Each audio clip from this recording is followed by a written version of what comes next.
सुप्रभात। जयतु भारती में आप सबका स्वागत है। आज हम क्षितिज काव्यखंड में चंद्र गहना से लौटती बेर कविता का अध्ययन करेंगे। इसके कवि केदारनाथ अग्रवाल जी हैं। इस कविता का आधा भाग हमने पहली वीडियो में पढ़ा था और शेष भाग हम इस वीडियो में पढ़ेंगे।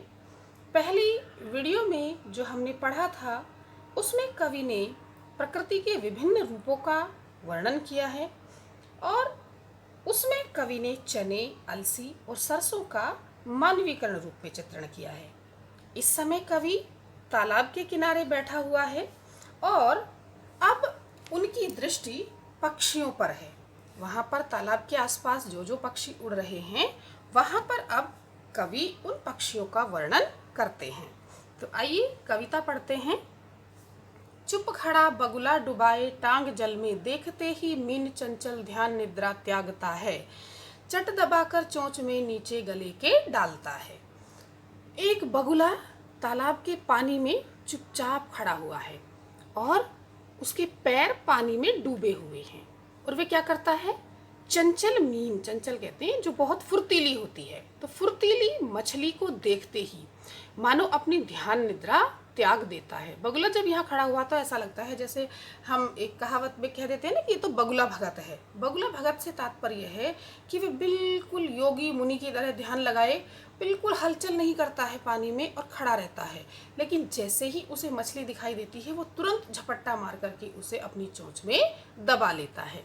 तो इसलिए यहाँ पर कवि ने ध्यान निद्रा का प्रयोग किया है कि ध्यान रूपी जो निद्रा है उसका त्याग करता है और झपट्टा मारकर चट से जल्दी से शीघ्रता से चोंच में उसे दबा करके गले के नीचे डाल लेता है, अर्थात उसको निगल जाता है। तो यहाँ पर बगुले का वर्णन कवि ने एक ऐसे धूर्त व्यक्ति के रूप में किया है कि जो मौके की तलाश में रहता है और जैसे ही उसे मौका मिलता है वह अपना स्वार्थ सिद्ध कर लेता है।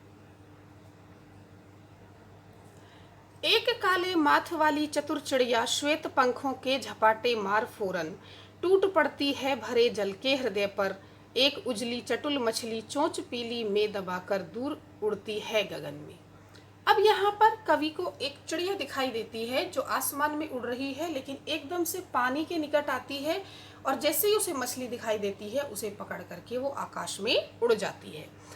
उस चिड़िया का माथा काला है, वह बहुत चतुर चिड़िया है और उसके जो पंख हैं वे सफ़ेद हैं और वे झपट्टा मारती है। फौरन माने बहुत जल्दी, शीघ्रता से झपट्टा मारती है और झपट्टा मारती है तो ऐसा लगता है जैसे जल के हृदय पर टूट पड़ती है। जल के हृदय पर टूट पड़ना, बहुत जल्दी झपट्टा मारना, किसी चीज़ को छीनना। और उस तालाब के जल में से एक उजली, उजली का मतलब यहाँ पर चमकीली भी है, तो एक चमकीली जो मछली है, चटुल माने चंचल, एक चमकीली और चंचल मछली को अपनी पीली चोंच में दबा करके आकाश में उड़ जाती है। जो बगुला है वह तो वहीं पर बैठे बैठे उस मछली को निगल जाता है, लेकिन जो चिड़िया है वह उस मछली को वहां नहीं खाती है, बल्कि वह उसे अपनी चोंच में दबा करके आकाश में उड़ जाती है। ओ यहीं से भूमि ऊंची है जहां से रेल की पटरी गई है, ट्रेन का टाइम नहीं है, मैं यहाँ स्वच्छंद हूँ, जाना नहीं है। अब कवि की दृष्टि पड़ती है वहाँ जहाँ वो बैठे हैं वहाँ से थोड़ी दूर पर कुछ स्थान ऊंचाई पर है और जहाँ ऊंचाई पर स्थान है वहाँ पर क्या है, ट्रेन की पटरी। तो यहाँ से यानी कि जहाँ कवि बैठे हैं तालाब के पास, वहाँ से थोड़ी दूर पर भूमि ऊंची है, धरती का कुछ भाग ऊंचा उठा हुआ है और उसी ऊंचे भाग पर रेल की पटरी गई हुई है, यानी कि वहां से रेल गुजरती है। मगर इस समय किसी भी रेल का, किसी भी ट्रेन के आने का कोई समय नहीं है। तो कवि कहते हैं कोई समय नहीं है ट्रेन का और मैं प्रकृति की गोद में स्वच्छंद हूँ, उन्मुक्त हूँ और मुझे अभी कहीं जाना भी नहीं है, यानी कि मुझे अपने शहर जाने की जल्दी नहीं है। तो मैं यहाँ पर उन्मुक्त रूप से, स्वच्छंद रूप से जितना चाहूं उतना समय प्रकृति की गोद में बिता सकता हूं। इसके बाद कवि की दृष्टि जाती है चित्रकूट की पहाड़ियों पर।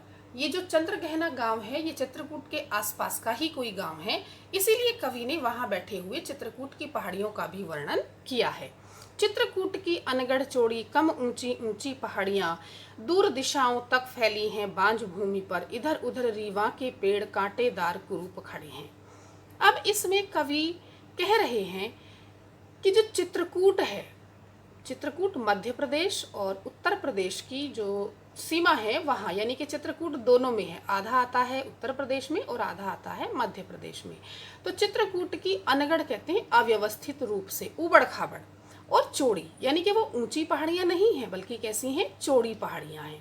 इसीलिए उन्हें कवि ने कहा है कम ऊंची ऊंची पहाड़ियां, तो वो ज्यादा ऊंची नहीं है, बहुत कम ऊंची हैं और चौड़ी चौड़ी उबड़ खाबड़ अस्त व्यस्त रूप से फैली हुई हैं, दूर दिशाओं तक फैली हुई हैं, यानी कि बहुत दूर तक वो पहाड़ियां दिखाई देती हैं। और उसी पर बांझ भूमि पर, जब वहाँ पर पथरीली मिट्टी है तो वो बांझ मतलब अनुपजाऊ है, वहाँ पर फसल के लिए वह मिट्टी सही नहीं है। तो इसीलिए कवि कहते हैं कि वह जो अनुपजाऊ धरती है उस पर इधर उधर केवल रीवा के पेड़ खड़े हुए हैं। और रीवा के पेड़ कैसे होते हैं, कांटेदार, उनमें कांटे होते हैं, तो इसीलिए वे कुरूप लग रहे हैं, वे सुंदर नहीं दिखाई दे रहे हैं। तो उस अनुपजाऊ चित्रकूट की पथरीली जमीन पर इधर उधर केवल कुछ ही रीवा के पेड़ खड़े दिखाई देते हैं जो कांटेदार हैं और बिल्कुल भी सुंदर नहीं लग रहे हैं।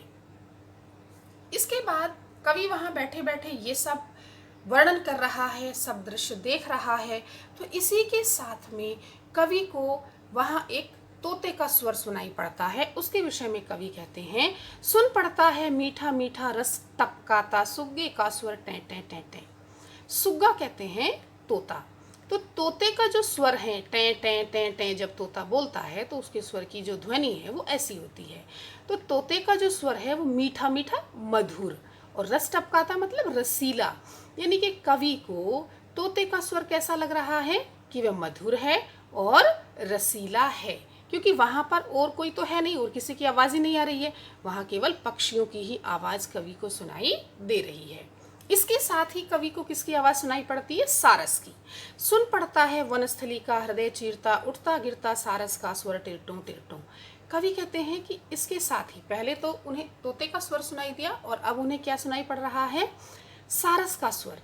कैसा स्वर है सारस का, उठता गिरता, उठता ऊंची आवाज, गिरता कम, तो कभी तो तेज आवाज में सुनाई देता है, कभी धीमी आवाज में सुनाई देता है। और सारस का स्वर कैसा है, टिरटों टिरटों। टिरटों टिरटों की जो ध्वनि है वो सारस के स्वर को कहा गया है। विशेषता क्या है, वनस्थली का हृदय चीरता। वनस्थली जहाँ पर प्राकृतिक दृश्यों के बीच में कवि बैठे हुए हैं, उसकी शांति को भंग करता हुआ, हृदय चीरता हुआ मतलब शांति को बेध करके, शांति को चीरता हुआ, शांति भंग करता हुआ जो सारस का स्वर है वह भी कवि को सुनाई पड़ता है। और सारस के स्वर की विशेषता क्या है कि वह कभी धीमी आवाज में सुनाई पड़ता है और कभी तेज स्वर में सुनाई पड़ता है। अब इन सब चीजों को देख करके कवि के मन में क्या भाव उत्पन्न हो रहे हैं उसका वर्णन कवि कर रहे हैं। मन होता है उड़ जाऊं मैं पर फैलाए सारस के संग, जहां जुगुल जोड़ी रहती है हरे खेत में, सच्ची प्रेम कहानी सुन लूं चुप्पे चुप्पे। कवि का मन होता है कि मैं भी इन सारस पक्षियों के साथ पंख फैला करके उड़ जाऊं। कहाँ उड़ जाऊं, आसमान में, मैं भी पर फैलाए सारस के संग उड़ जाऊं। और उड़ करके कहाँ जाऊं, जहाँ जुगुल जोड़ी रहती है हरे खेत में, जहाँ हरे खेत में इन दोनों पक्षियों का जोड़ा रहता है, सारस पक्षी का जोड़ा रहता है, वहाँ चला जाऊं और उनकी जो प्रेम कहानी है, उनकी सच्ची जो वास्तविक प्रेम कहानी है उसे चुपके चुपके सुन लूं। चुपके चुपके क्यों सुन लूं, यदि हम किसी पक्षी के पास जाते हैं तो वह पक्षी हमसे डर करके उड़ जाता है।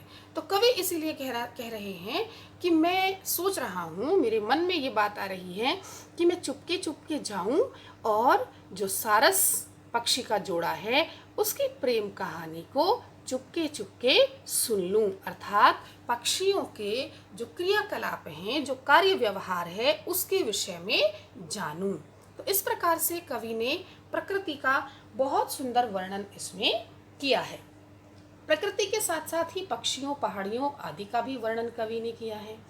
और कवि की जो भाषा है वो बड़ी ही सरल, सहज और खड़ी बोली है। इस कविता में कवि ने तत्सम तद्भव शब्दों का भी प्रयोग किया है और हमें कई जगह पर मुहावरे भी देखने को मिले हैं। यदि हम अलंकार देखें तो इसमें अनुप्रास, उपमा, मानवीकरण अलंकार तो पूरी कविता में ही है। तो इस प्रकार से अनेक अलंकार भी हमें इसमें दिखाई देते हैं। मैंने इस प्रकार से कविता का भावार्थ स्पष्ट कर दिया है और आप इसके विषय में कमेंट करके बता सकते हैं। धन्यवाद।